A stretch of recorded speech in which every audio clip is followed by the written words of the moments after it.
Welcome back, everybody, to another episode of Remember Me Daily Readings for Lent. And I'll go ahead and read the readings for today, Tuesday, after the fifth Sunday of Lent, fifth Sunday being Passion Week.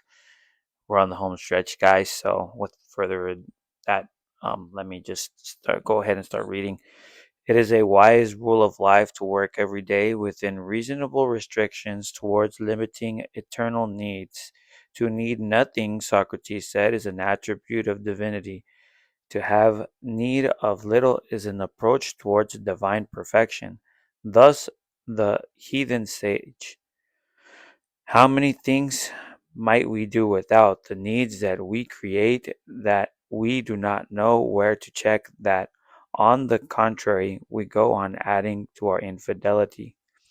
All these become a legion of petty tyrants that form up and surround us. Let us be on our guard.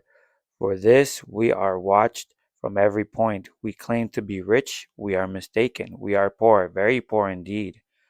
For the needs that we go on multiplying are a crowd of beggars that assault our home. Each addition is a fresh charge upon us.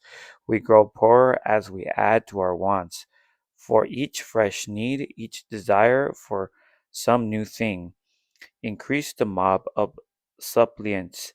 In appearance we may seem richer, but in fact we are tending towards absolute beggary, for we in our turn come to always be asking that we may supply the needs that have become our masters. This is by Monsignor Landriot, and this is to end the readings. Um, the rich differ in nothing from beggars, but in being more miserable, for beggars have need of little, and the rich of much. So, obviously, I think this could be a reading for people, I guess workaholics, I don't know. It is true that we do become slaves to the stuff that we own, and we should, as Socrates said, let me look down for that. Let me look at what Socrates said to go over again. To need nothing is an attribute of divinity. So that is true.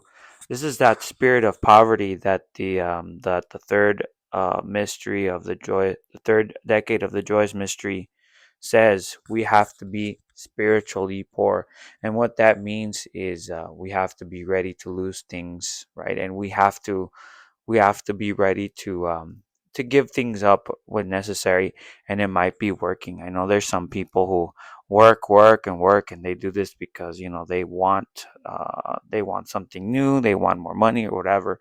But keep in mind, people, that when you do that, you do become a slave to whatever you want to own, whether that be just even having the money, right? Even just having the money.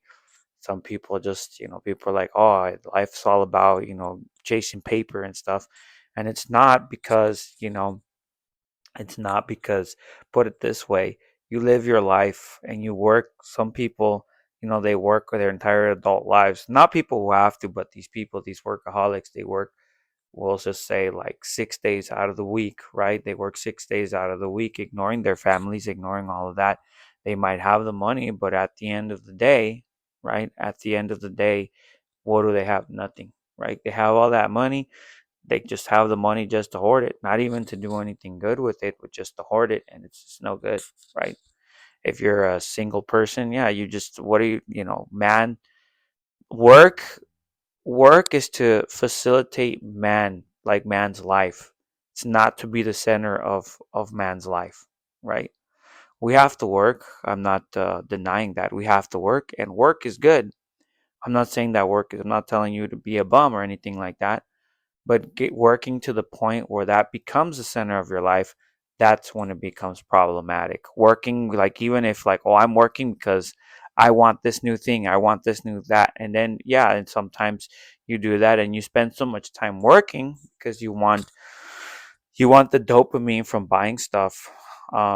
You ruin your life, right? You ignore God. The most important thing is ignoring God, because even if a good Catholic is like, well, I'm a workaholic, but I take Sundays off, which is cool. It's like there's nothing wrong with that. But remember, in your workaholic, in your because you're working so hard, because you're working so hard, you might not remember holy days of obligation. You might not pray as much as you should. You might not even pray your daily rosary because you're too busy working. That's an issue.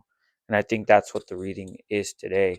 Not to bag on anyone who's working hard or anything like that, but it's just a reminder that don't work to the point to where, money becomes your master. But anyway, it's a shorter episode today. Hope you guys' Lent is going well. Pray for me as I'll pray for you guys. And until the next episode, take care and God bless.